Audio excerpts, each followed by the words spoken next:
Welcome to Peacebuilding Initiatives, where we explore the transformative power of dialogue, cross-cultural understanding, and the collective empathy in building more peaceful and connected communities. I'm your host, José Barzola. Thank you for joining us in today's episode. We're diving into the world of triathlon and exploring the discipline, mindset, and lifestyle that comes with it. Our guest is Aspen Newman, 20-year-old Boise, 20-year-old from Boise, Idaho. Aspen grew up playing a variety of sports and was inspired early on by watching her dad compete in triathlons. She began racing herself at 18, has since developed a strong focus on short course racing while also completing two 70.3 distance races. An impressive accomplishment, most definitely. In this conversation, we'll explore the triathlon lifestyle, including training, nutrition, recovery, and how Aspen balances the demands of school, work, and competition. So, Aspen, thank you so much for being here. It's really a pleasure to have you and look forward to learning and Yeah, seeing what new perspectives we come yeah, out of with course, at I'm the end. excited. Thanks.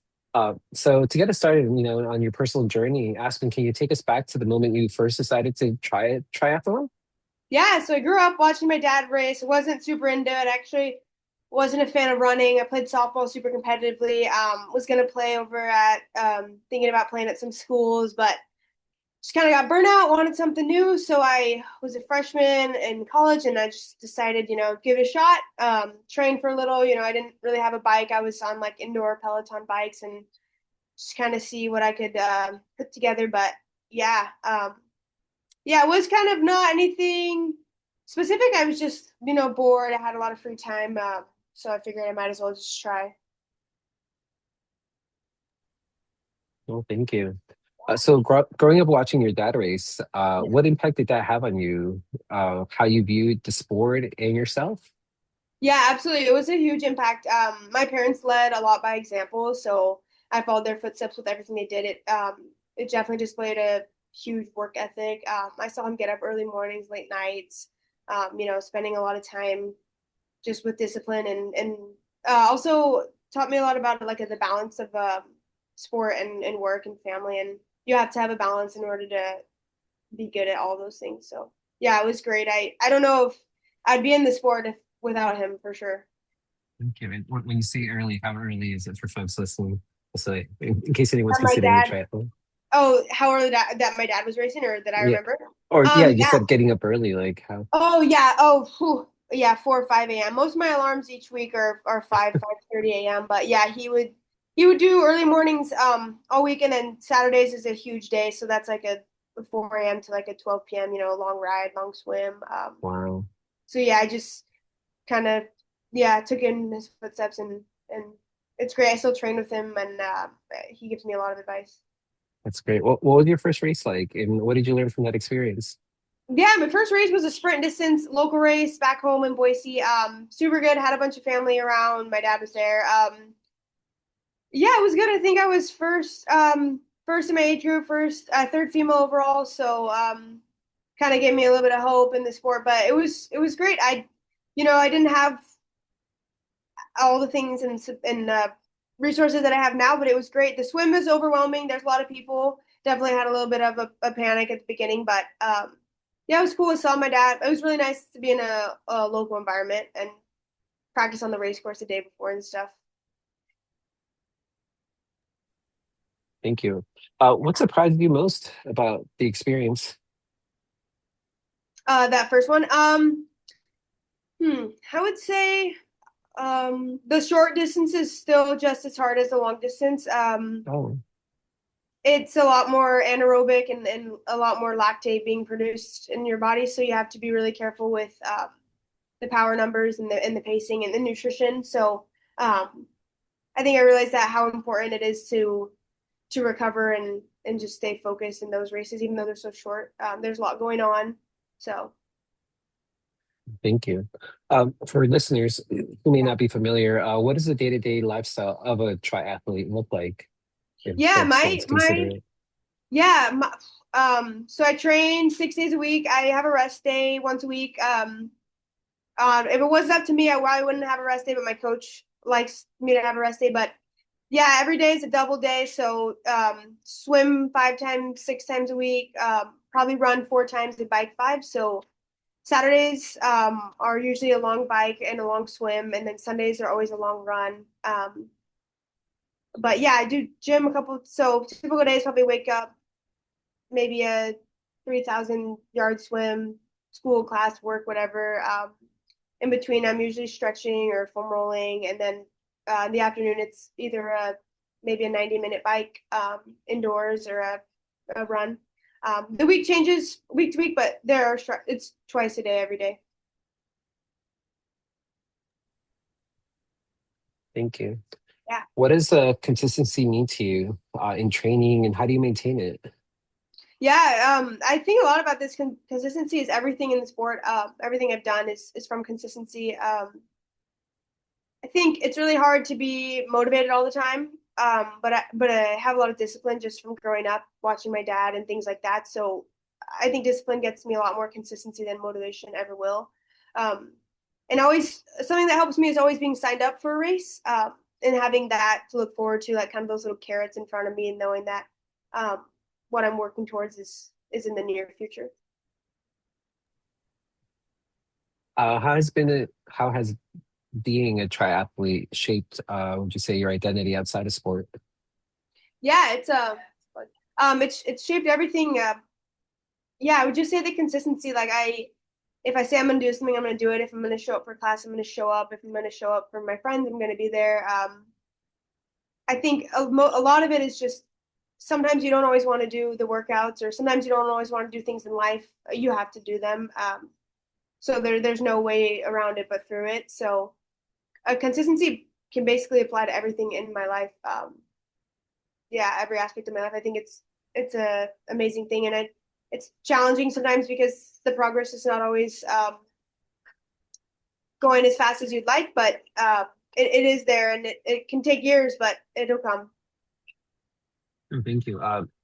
But you shared like I can only imagine there's like sacrifices that you've had to make as far as to be able to continue this like Yeah, lifestyle yeah, or the balance.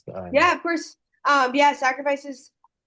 I don't see it as much as a sacrifice. Sometimes I do.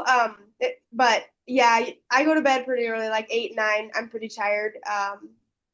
So yeah, I sacrifice maybe like a typical college lifestyle of going out and late nights and stuff like that. But um, personally, it doesn't feel like a sacrifice. But a lot of my friends are athletes, so we kind of have the same routine of we can do things during the day and earlier. But yeah, there's sacrifices just with. I think a lot of it comes down to time management, for sure. mm, what keeps you motivated during the really tough days? Yeah, I think I look back on the good days that I've had, and those keep me motivated. Signing up for races keeps me motivated. I have a coach, keeps me really motivated, really accountable. Something out like training with other people. So training a lot with my dad, with masters swim groups, people on the bike. I think is really helpful when you're having a really hard time. That those people are counting on you to be there and to show up. It can be hard when a lot of the training is done by yourself, and it's just you. So surrounding myself with other athletes and people who are like-minded are really helpful.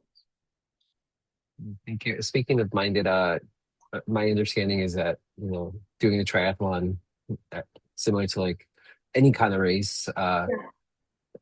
I mean, normal doing a race or doing a half marathon, a marathon is very mental and physical. Yeah. So I can imagine a triathlon is like to a whole nother level. So how do you prepare mentally for these races?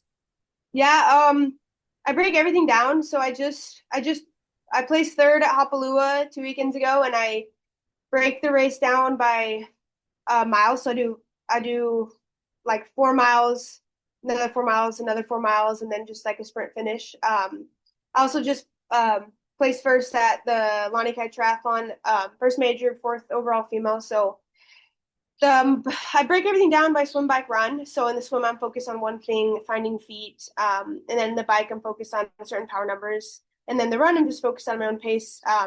So sometimes I think actually like a race like a marathon, standalone marathon can be a little bit more challenging to break down, but a triathlon, there's a lot going on, and there's so many little things that you kind of can't get so lost. If you have a bad swim, you have to move on and get on the bike, and hopefully you can make up for it. But um, yeah, yeah, yeah.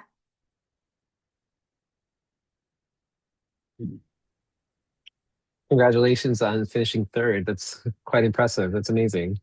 I imagine you're doing the marathon too. I'm assuming in I actually December. am not racing the marathon. I'm Okay. only 20, so I haven't dived into the full distance marathon yet, but I'll Uh, race. I have a 10K coming up, and then I'll do Honolulu Tri, and then Okay. I'll go back home in the summer and race and the West Coast, but mostly sprint and Olympic distance. But I have tried Wonderful. to do the marathon, and that's no joke. No rush. No rush. Yeah, Um, no rush. so how do you navigate?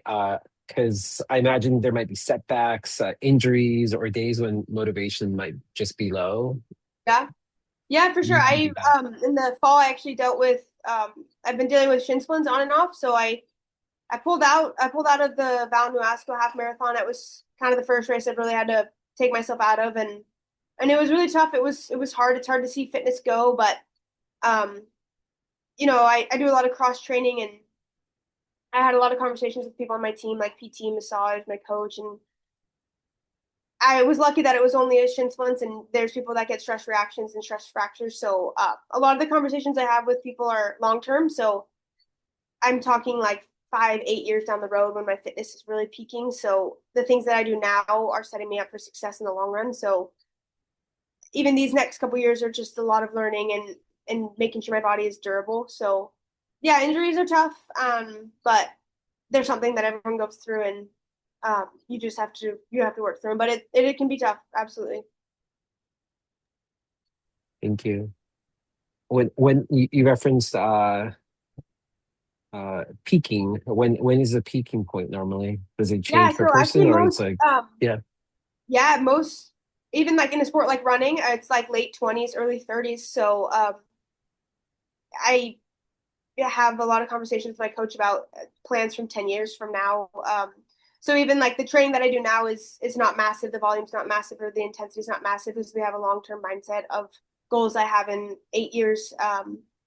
Like if you look at a lot of the people that just ran the Boston Marathon, all the winners are their mid 30s. That's just physiologically when your body is adapted to everything. It's full grown, your body is intact. So Mhm. that's why I'm not also racing marathons or full distances right now, just because I want to just be mindful of my body and what it can handle. But yeah, it is interesting to. It was hard to wrap my mind around at first. I want to be good now and I want to race the best now, but that's not um, what it's going to be.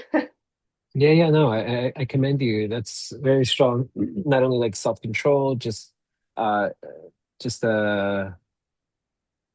being able to look out, what is it, like 10 years out? That's pretty impressive too. When most people talk about 10 years out, they're thinking about like career wise. And maybe this is a career. Do you Yeah. consider this like a career, or is this more like Yeah, I a mean passion, a hobby, or there's certain benchmarks I'd have to meet probably in the next couple years to meet this as a career, from a physical aspect. But yeah, if those can be met, then absolutely that'd be something that I would enjoy to do as a career. But yeah, it was really hard to wrap my mind around those. I had some tough conversations with my coach about long term, but if you look at the body physiologically and things like that, you just can't argue with it. So there's no point in being frustrated about it. But it can be frustrating. yeah, no, of course. I commend you. So nutrition is a huge part of endurance sports. Yeah. How do you approach fueling your body? Yeah, I just make sure I eat enough. When I'm in races, I have certain amount of in the longer races when I was racing the 70.3s, I try to do like 80, 90 grams an hour on the bike. Because those races are super important to fuel for the half marathon. But in the short course races, I eat a big breakfast, but maybe I would take a gel during the bike. I did at the Lonnie Kai Triathlon, but those races are so fast. You have typically enough. You have about 2,000 calories of carbs and glycogen on you. But yeah, I do more stuff with timing. So right after workouts, I have like a 30-minute window of like protein that I try to shake in with just a bar shake. But um, yeah, not too specific. Some people are really specific on it, but I eat very healthy. So whole foods and make all my own foods. But otherwise, I don't have huge stipulations around it.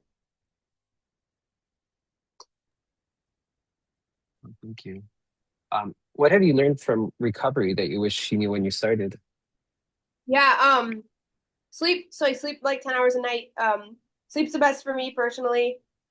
Just allows my body to reset at night and repair all those torn muscle fibers. But um, I do massage once a week also. I do probably the biggest thing, stretching and mobility. I never did it when I first started.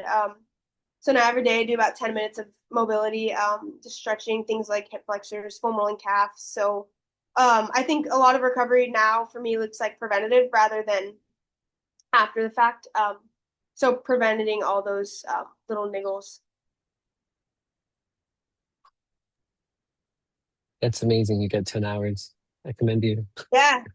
And that's impressive also being in college, being able to get 10 hours with Yeah. all the I'm usually other so things tired by pulling at then. your time. Yeah, usually when I'm going to bed, my roommates and stuff are going out, but they don't get up at 5, so it kind of works out. I'm glad they're understanding. Yeah, yep, they're great. Um, so how do you go about, sometimes you say you got to listen to your body and avoid burnout. So how do you, I mean, after how many years you've been doing this now? What, About three, yeah.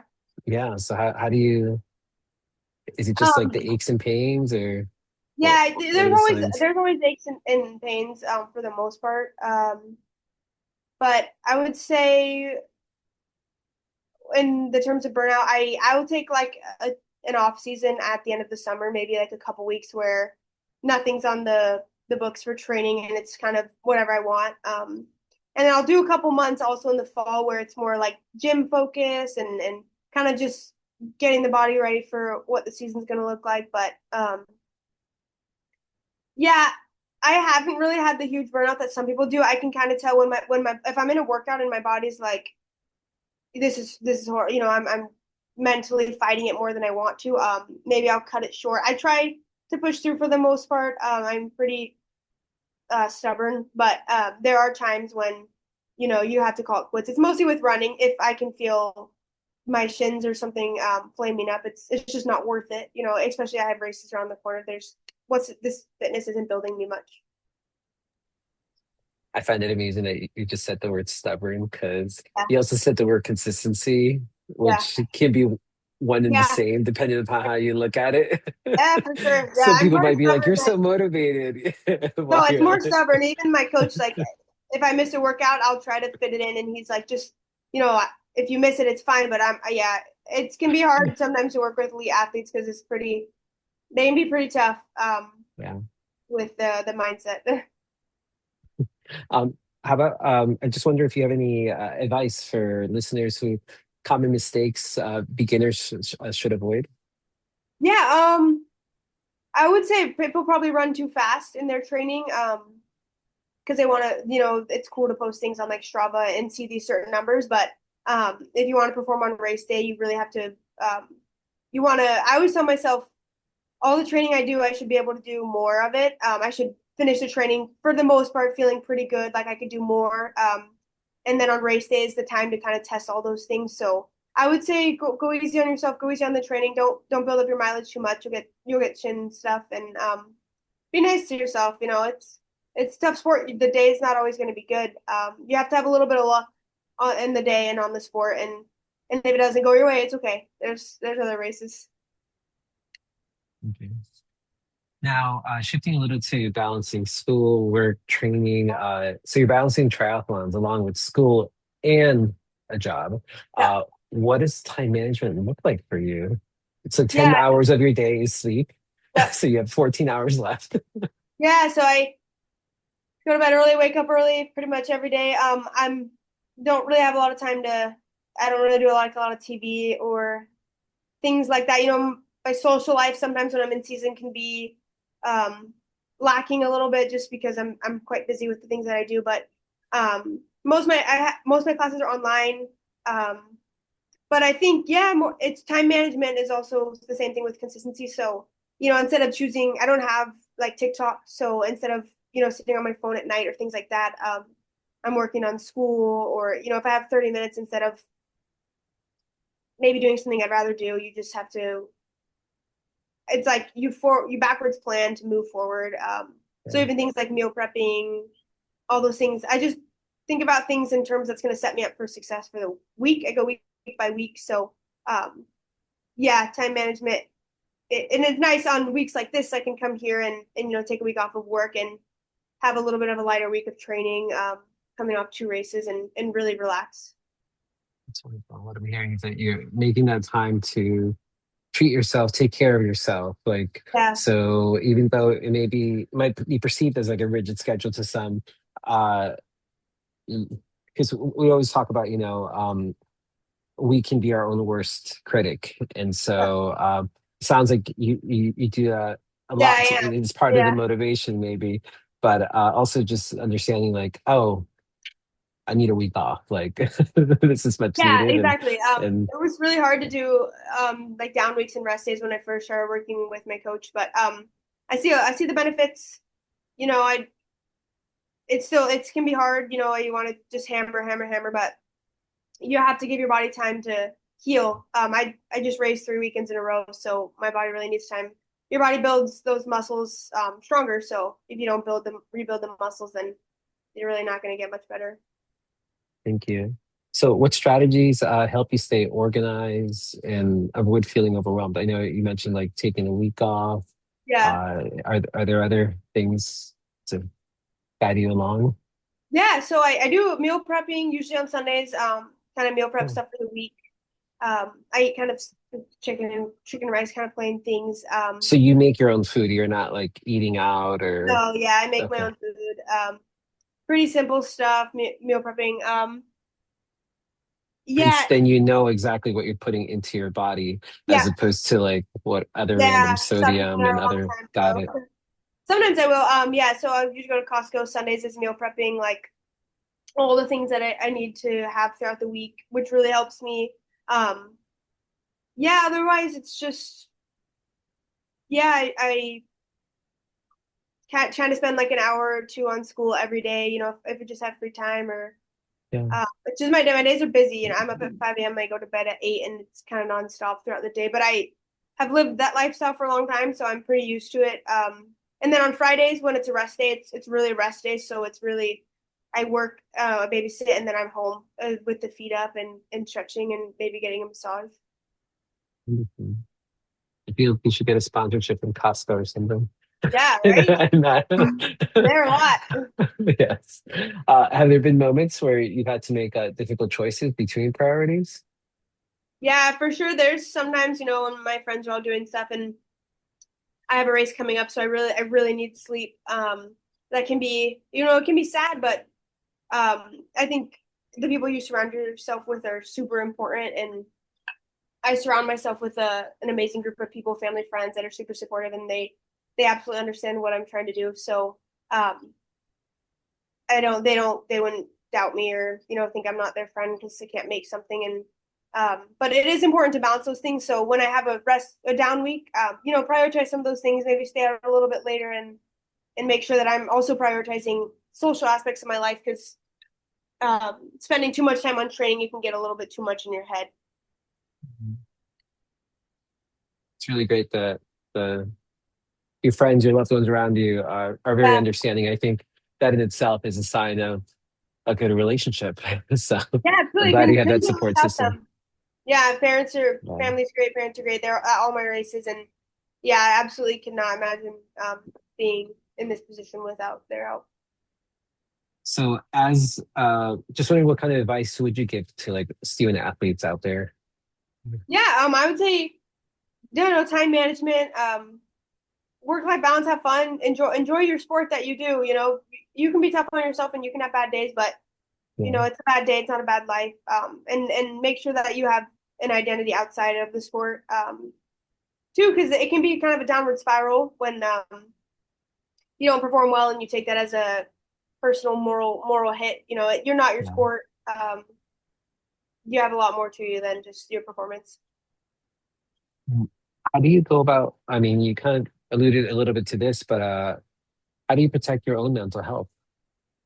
Yeah, I think I used to be big on like Strava. I don't know if you know what that app is. Like people upload all their workouts, essentially. Mm. And it's nice to keep track of your stuff and look at people's stuff, give people like good jobs, it's cool. and I used to do a lot of comparison. I'm looking at people comparing, but kind of remove myself from that for a while and just focusing on myself. It's amazing to see what other people do, and you get a lot of motivation from that. But I think some staying out of the comparison world is really helpful as an athlete because some people that perform better than I have an extra 10 years in the books. So I'm writing my own chapter and they're finishing their book. So just stay out of the comparison stuff.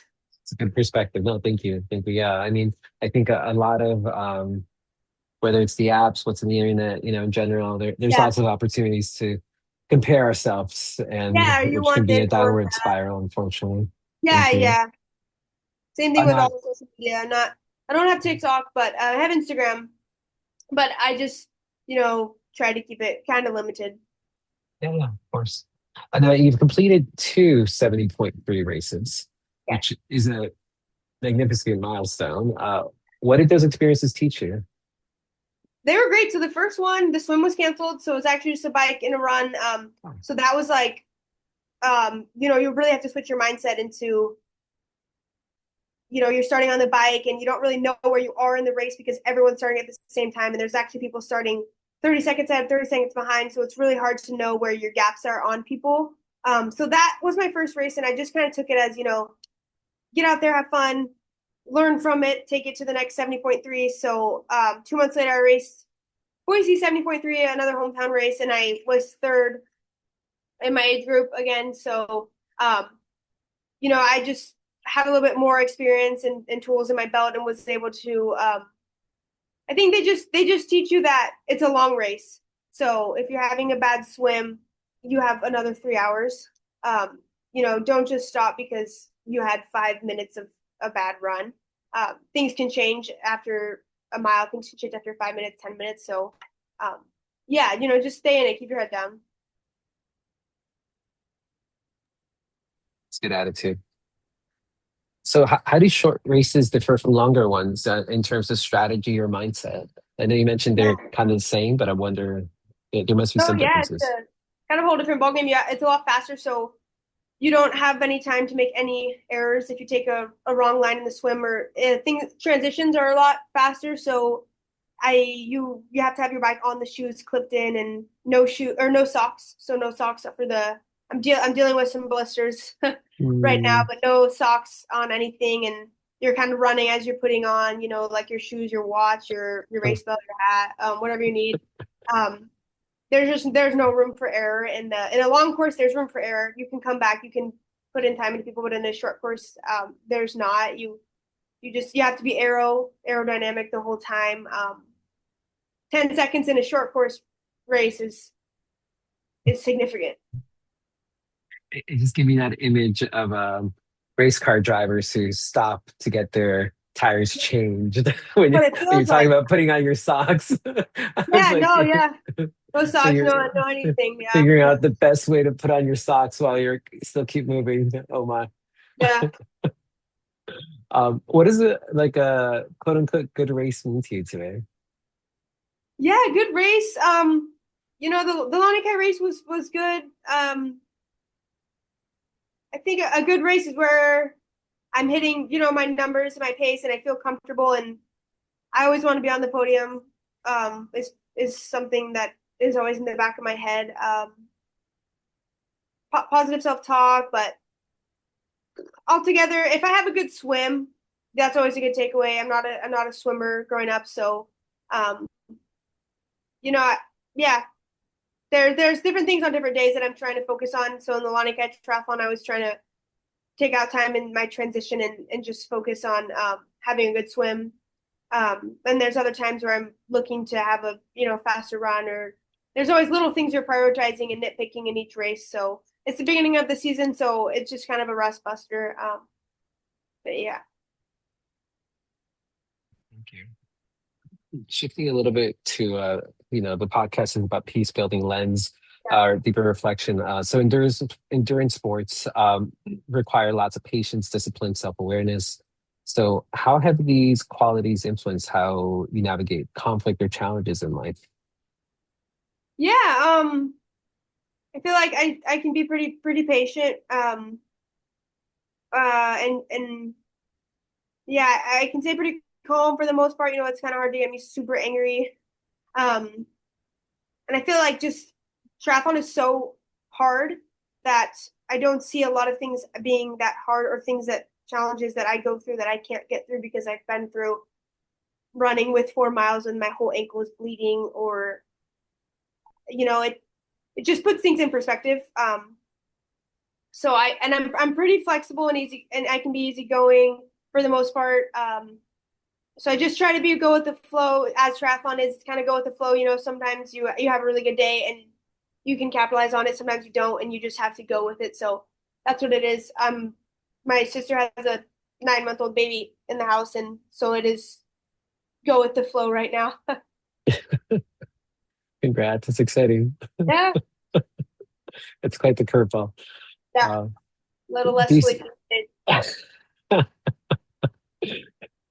do you see any connections between sport and building stronger, more empathetic communities? Yeah, absolutely. The community sports brought me is amazing. I think it really teaches you, you care about people. You want them to perform well and be there for you, and you support them as well. And you support them in not just the sport, but in career and lifestyle, relationships, mental health, things that they're going through. When I grew up playing team sports like softball, you just really you see people work so hard that you want what's best for them, and I want that for everyone that I come in contact with, especially people that I see training next to me every single day. And when they have a bad race, it kind of cuts you too, because you've seen the hours of work they put in, and it's the same thing with school. Someone studying for a test, or anything. Yeah, thank you. So tri how has triathlon helped you grow, not just as an athlete, but as a person? Yeah, I think it just shifted my perspective on a lot of things. That I see a lot of people on the race course too with disabilities, or maybe they're the last person on the race course and they're the happiest person out there. Um, so things like that, they kind of bring me down to earth. And when I'm sitting there frustrated about little 10-second things, it really puts it into perspective that some of these people are fighting a lot of bigger issues. But as a person, yeah, it just I don't know, it's just taught me a lot of patience, and being kind to people. You have to love everyone, and give everyone is going through something. Everyone on the race course is fighting something. It's kind of like a suffer fest. Who's suffering more? How hard can you suffer? But everyone is suffering, and so it's cool when you're running next to someone you've never met before, and you're just pushing each other, and you're saying good job, congrats, keep going. um, Allows you to kind of talk to people with a lot of differences. We have a lot more in common than I think people think. Thank you. Thank you for that. What advice would you give to someone thinking about starting their first triathlon? Yeah, have fun. Don't be intimidated by all the fancy schmancy gear everyone has. You can get by on a lot of cheap stuff, and just enjoy your training. I kind of was really serious about it at first, and I still am. But you have to love what you do. Yeah, that's weird. What's one thing you wish more people understood about the journey of a triathlon, about the triathlon journey itself? A lot. It's a lot harder than people think. Yeah, I guess I wish people understood that it's a lot of sacrifice, and sometimes people may not understand the sacrifice, but that's okay. They don't have to. Yeah, I would just say it's just a sacrifice. You have to, just like anything. And so, looking ahead, what goals or dreams are you excited about? Yeah, absolutely. I have a 10K on May 2nd, so hopefully be able to race that. I have Honolulu try in May. I'm always looking to be on the podium and be kind of the first three females across the line. Um, yeah, I'm excited to go home in the summer race. I'm really excited to get back to training with my dad. He's actually faster than me. Surprisingly, he's been in the game for a while, so it's really nice to have someone who understands me, and he can just be really really honest and push me. I actually was racing when I raced Boise 70.3, I was just coming at the finish line and I was starting to walk because it's cramping and all the things that come. And he started screaming, and the fourth place girl was right behind me, so I had to pick it up. But it's just I'm excited to be with him. It's really wonderful. I really love that that relationship you have. Besides the father daughter, it sounds like there's slash coach slash mentor and many layers there. Something Yeah, that can definitely absolutely. go Many, many on. players. And, Yeah, and, it's and great. He's my best. He's my mom is also very supportive. She doesn't do the triathlons, but she's the best person out there on the race course. But yeah, it's great to be there with my dad and share that in common. And he has a lot of knowledge and advice, and he can push me pretty hard. And it's never personal. yeah. It's just sometimes he's my dad, and he just wants to give me a hug. And sometimes he's a competitor, and sometimes Yeah. he's a training partner. I imagine at some point you'll get faster than him. So don't, Yeah, don't you worry. for sure. This former coming for him. As you say, everyone reaches the end of their chapter. Yeah, So he knows I'm right behind him. yeah. So thank you. If you could leave our listeners with one message about perseverance, balance, or growth, or anything else, what would you like that to be? Yeah, don't give up. Do 1% is better than 10%. So if you're gonna run if you can't run 5 miles, run 1 mile. If you can't walk 10 minutes, walk 1 minute. Little things add up. I always look at my journey and stuff as like a brick wall, and you have to lay brick by brick by brick to get to the top. So just don't give up. No, thank you. It's like just keep moving is what I'm hearing. Yeah, just Don't keep swimming, stop. Just swimming. keep moving. Yeah, just It's like really Rory. the overall message. No. Yeah, Well, little things add up. yeah. Aspen, thank you so much for sharing your Yeah, journey thanks with for us having me. today. Your story is really a powerful reminder that growth doesn't just happen on race day. Yeah, It's built in the quiet moments of discipline, resilience, and self-reflection. I imagine, you built up to that triathlon. It's not like you were yeah, like, I'm going to start running at 18 and yeah. I you think a lot too. of people too. It's people showcase that their performances, but you don't necessarily see maybe 5 years ago they weren't as good, or there's a lot of hard work that goes into those people. And so if you're not as good when you start, don't give up. Just keep going. Yes, yes. Well, thank you. Your dedication and Yeah, honesty definitely highlight that success. And it really isn't about perfection, but about persistence. That consistency that you talked about. Showing up, trusting the process, continuing forward even when it's difficult. And as you've shared, strength isn't just physical; it's mental, it's emotional, it's deeply personal. So, in many ways, triathlon kind of mirrors, I would say, the work of, as we say, peace building. It yeah, calls on us to find balance, to live through discomfort with purpose, and to grow not just as individuals and how we show up for others. When we commit to that kind of growth, we don't just transform ourselves, we inspire and strengthen the communities around us. So thank you for joining us at Peacebuilding Initiatives. We hope today's conversation encourages you to stay committed to your journey, care for yourself, and continue building a more compassionate, connected world, one step and 1 mile at a time. And I definitely look forward to following your journey and seeing yeah. Thank you. I appreciate all it. the many, many chapters you continue to Yeah, complete. Thank you. thank you.